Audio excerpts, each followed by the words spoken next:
ఒక వయస్సులో చేసిన పని సంతోషంగా ఉంటుంది. అప్పటికది నేను చాలా మంచి పని చేశాననిపిస్తుంది. ఒక వయస్సు దాటిపోయిన తర్వాత ఆ పని చాలా బాధాకరం అవుతుంది. దశరథ మహారాజు గారు ఇచ్చవచ్చిన రీతిలో వేటాడాడు, ధర్మం తప్పి. అట్లో శబ్దమును బట్టి బాణం వదిలేశాడు, మునికుమారుడికి తగిలేసింది. ఆయన శాపవాక్కు విడిచిపెట్టాడు. నేను ఎలా అయితే కొడకా కొడకా అని ఏడుస్తూ వెళ్ళిపోతున్నానో అలాగే నువ్వు కూడా కొడకా కొడకా అని ఏడుస్తూ వెళ్ళిపోతావురా అన్నాడు.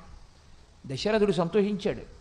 ఆయన అనుకున్నాడు, మా వంశంలో చాలామందికి పిల్లలు లేకపోతే ఇబ్బంది పడ్డారు, కొడుకులు లేరని పెద్ద పెద్ద యాగాలు చేశారు. ఈయన నాకు కొడకా కొడకా అంటూ వెళ్ళిపోతావంటున్నాడు, కాబట్టి నాకు కొడుకుంటాడు అని సంతోషించాడు. కౌసల్యతో చెప్పుకున్నాడు. ఆ వయస్సులో శాపం సంతోషం అనిపించింది. నిజంగా కొడుకుని విడిచిపెట్టి చచ్చిపోవలసి వచ్చిన రోజున, రామా రామా అంటూ చచ్చిపోవలసి వచ్చిన రోజున నాకు ఇప్పుడు మునిశాపం గుర్తొస్తోంది